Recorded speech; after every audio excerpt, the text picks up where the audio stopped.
Welcome back to my channel and welcome to another video. I hope তোমরা সবাই খুব ভালো আছো অ্যান্ড আমিও খুব ভালো আছি।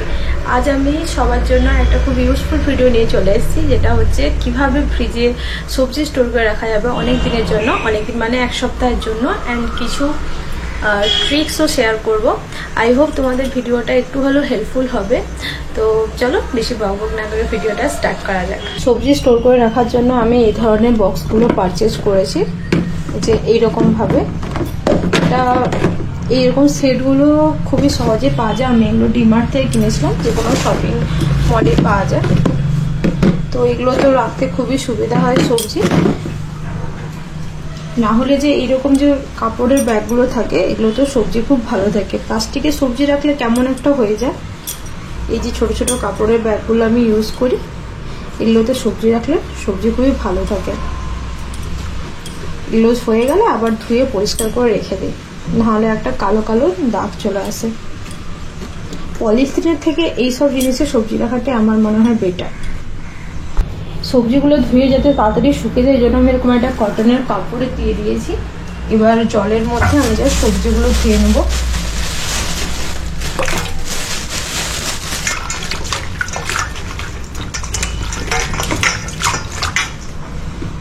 সবজি যদি ধোয়া থাকে তাহলে রান্না করতে খুবই সুবিধা হয়। তো এগুলো আমি ভালো করে ধুয়ে এবার এখানে রেখে দেবো জল ঝরতে, জলটা তাড়াতাড়ি শুকিয়ে যায়। মাশরুম যাতে অনেকদিন ঠিক থাকে, এরকম প্যাকেটে রাখলে মাশরুম খুব তাড়াতাড়ি কালো হয়ে যায়। মাশরুম যাতে অনেকদিন ঠিক থাকে এই জন্য আমি এরকম একটা বক্সের মধ্যে এটা দেখালাম। এর মধ্যে ফার্স্টে আমি একটা নিচে টিস্যু দিয়ে দিই, কারণ জল লাগলে মাশরুমগুলো নষ্ট হয়ে যাবে।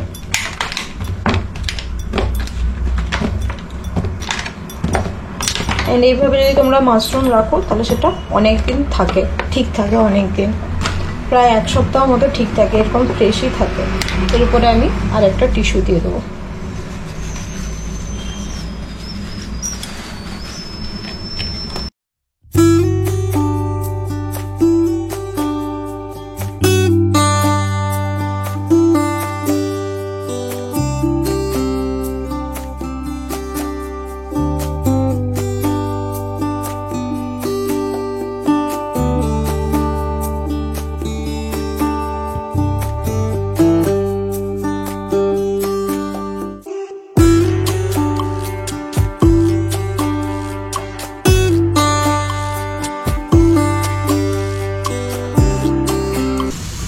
আদা স্টোর করার জন্য প্রথমে জলের মধ্যে এটা কিছুক্ষণ ডুবিয়ে রাখতে হবে।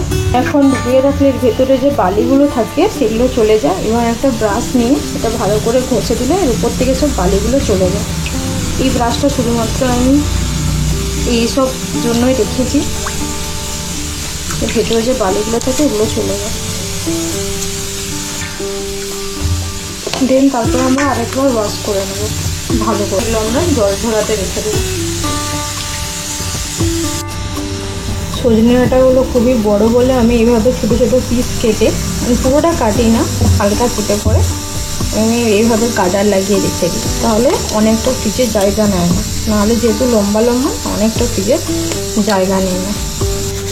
ধনে পাতা অনেক দিন স্টোর করে রাখার জন্য আমরা তার গোড়াটা ফেলে দেবো, এটা তোমার কাজের না।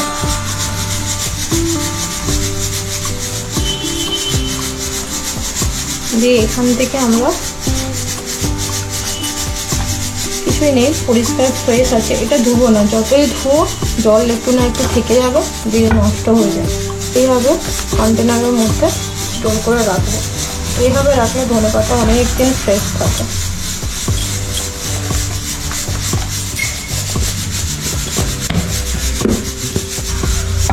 সেমভাবে শাক পাতাও আমরা এইভাবে রাখবো। প্রথমে এর গোড়ার দিকটা ফেলে দেবো কেটে ফেলে।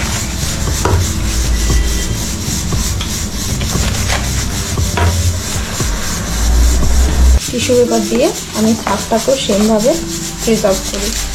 এটা ধুলেই না এর মধ্যে জল যতই তুমি শোকাও জল থেকে যাবে। অ্যান্ড এইভাবে রাখলে অনেক দিন থাকে। যে কোনো রকমের এইভাবে তোমরা যে কোনো রকমের শাক স্টোর করে রাখতে পারো। শশাকে আমি এরকম একটা ঝুড়ির মধ্যে স্টোর করে রাখি। শসা এভাবেই রাখলে অনেক দিন চলে যায়। ফ্রিজে রাখার থেকে আমি এরকম রাখতে আমি ভালো লাগে, কারণ ফ্রিজে রাখলে বেশি দিন থাকলে ফ্রিজে কেমন একটা জল জল ভাব চলে আসে, সেই জন্য আমি এইভাবেই রাখি। এটা আমি আর ধুচ্ছি না, কারণ এটা বাইরেই থাকবে, তো যখন ইউজ করবো কিছু করে ইউজ করি। কুমড়ো মার্কেট থেকে এলে আমি ছোট ছোট কেটেই ভাবে, আর ভেতরে সব পাল্টাকে করে বের করে তারপর ওটা শুকিয়ে করে রাখি, তাহলে কুমড়োটা অনেক দিন থাকে, ফ্রিজে নষ্ট হয় না। না হলে না সাদা সাদা কালো কালো একটা কেমন হয়ে যায়।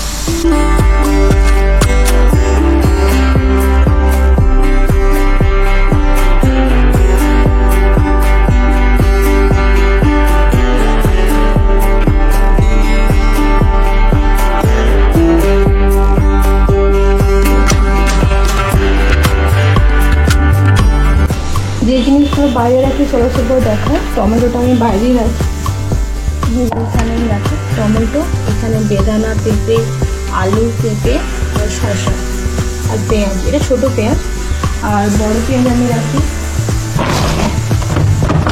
ফ্রিজের এখানে ড্রয়ারটা, এখানে আমি বড় পেঁয়াজটা স্টোর করি। এবার চলো বাকি জিনিসগুলো কীভাবে রাখি দেখাই।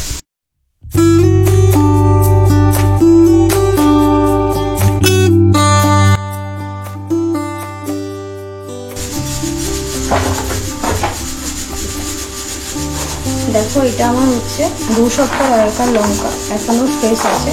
আমি কী করি, লঙ্কাটাকে ধুয়ে তার বোকাটা ছাড়িয়ে রেখে দিই। এইভাবে রাখলে লঙ্কা অনেক দিন ফ্রেশ থাকে। ফ্রিজ আমি গুছিয়ে নিয়েছি, মোটামুটি এরকম লাগছে। এটা দিয়ে আমি আটকে রেখেছি, তো যাই হোক তোমাদেরকে দেখিয়ে দিই।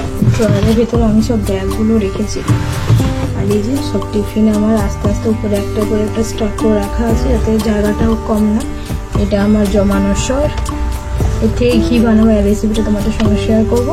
যত সব বড় ভেজিটেবলগুলো এখানে রেখেছি, এই লঙ্কাগুলো এখানে রেখেছি।